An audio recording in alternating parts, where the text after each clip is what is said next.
Okay, let's just dive right in. We talk about political power all the time, right? But how do you actually measure it for long-term survival, especially now, in an age of, well, global crisis? Today, we're digging into a really fascinating paper that suggests a whole new way of looking at this, the Political Sustainability Index. You know, the famous management expert Peter Drucker had this simple but incredibly powerful idea. If you want to get a handle on any complex system, doesn't matter if it's a business or a whole country, you have to be able to measure it first. If you can't measure it, you're pretty much just flying blind. And this is the exact question that the creators of the Political Sustainability Index, or the PSI, really started with. Their whole argument is that our traditional ways of measuring things like democracy and autocracy, they might be missing a massive piece of the puzzle. The paper uses a fantastic analogy to explain this. Imagine political reality is a meter stick. It's 100 centimeters long. But our current tools, our democracy indices, they're like a ruler that's only 70 centimeters long. So they only measure part of what's going on, leaving this huge 30-centimeter unmeasured gap. So what exactly are we missing? This is the absolute core of the idea. We are really good at measuring what they call ideological power. You know, the classic human power struggle, the push and pull between minorities and majorities. That's our 70 centimeters. The missing 30 centimeters is what the paper calls ecological power, the undeniable, non-negotiable limits that our planet imposes on us, and the demands of marginalized groups who are fighting for recognition within those very real limits. So to complete that ruler, they developed the Political Sustainability Index. The whole goal here is to give us a much more holistic picture of a government's real resilience by measuring how well it balances both the internal human power games and those external ecological realities. And this is where, for me, it gets just fascinating. The theory behind the PSI basically reframes politics. Instead of seeing it as this subjective art, based on opinions and interpretations, it models it as a predictable science. A lot like physics, actually, with its own constants and fundamental forces. So the theory is built on this three-part structure. At the very heart of it is a universal constant, the human struggle for recognition. That, they say, is the engine that drives all political change. Then, this constant fuels two fundamental forces, the inward pull of ideological power and the outward pressure of ecological power. And how do those two forces interact? Well, that's shaped by the political field, which is basically a country's system of checks and balances. Okay, so having a compelling theory is one thing. But the real test, right, is can you actually turn it into a practical measurement? How does the index actually crunch the numbers and spit out a score for a country?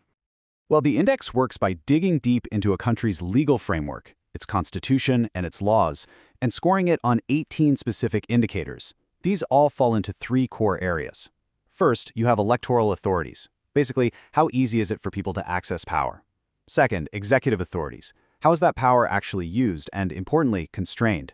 And third, territorial authorities. Is power delivered fairly at the local level, or is it all concentrated at the top?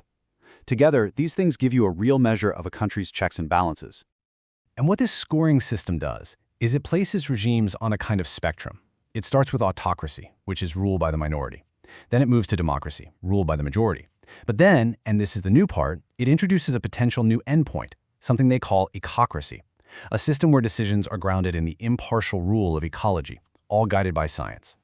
So, to put this to the test, the creators applied the PSI to three really different countries, and the results are pretty interesting. Mozambique scores a 27%, which puts it in the hybrid regime category. The United States gets a 44%, a flawed democracy, and Sweden scores way up at 66%, qualifying as a full democracy. So let's just quickly break down why their scores are so different. Mozambique's score of 27% puts it in that hybrid regime zone. The analysis points straight to its history, where the legacy of single-party rule still concentrates a ton of power in the executive branch. This really limits political competition, even though on paper it has a multi-party system. It's a perfect example of how the past carves out a political path that's really hard to get off of. Now, the United States, at 44%, gets classified as a flawed democracy. According to the analysis, it has this really strong constitutional foundation, but its democratic accountability is seriously challenged by the massive influence of corporate lobbying and campaign financing. That's a super strong form of ideological power at play. And then you've got Sweden, with its high score of 66%. And that score is the result of a long, slow, gradual evolution. This wasn't some overnight revolution, it was a centuries-long process of moving from an absolute monarchy to a super-inclusive parliamentary system. It's that slow, steady building of institutions that created its high degree of political resilience. So this brings us back to that really crucial concept of ecocracy. Now, the paper is super clear that this isn't about having scientists rule the world, not at all. Instead, they use a medical analogy. You'd have independent scientific bodies define a safe operating space for society, kind of like a doctor advising on a patient's health. The political leaders would then be responsible for making decisions within those safe boundaries. So when you get right down to it, the PSI is meant to be way more than just a report card for countries. The authors describe it as a GPS for governance, a tool not just to show a country where it is on the map, but to actually help chart a clear, evidence-based route toward a more sustainable and resilient future. And that leaves us with this final, and I think pretty provocative thought. The paper suggests that the logical endpoint of this whole evolution is a system where the biosphere itself gets a formal seat at the political table. I mean, what if the key to our long-term survival is to finally stop shouting at nature and instead give it a real voice in our laws? Something to think about.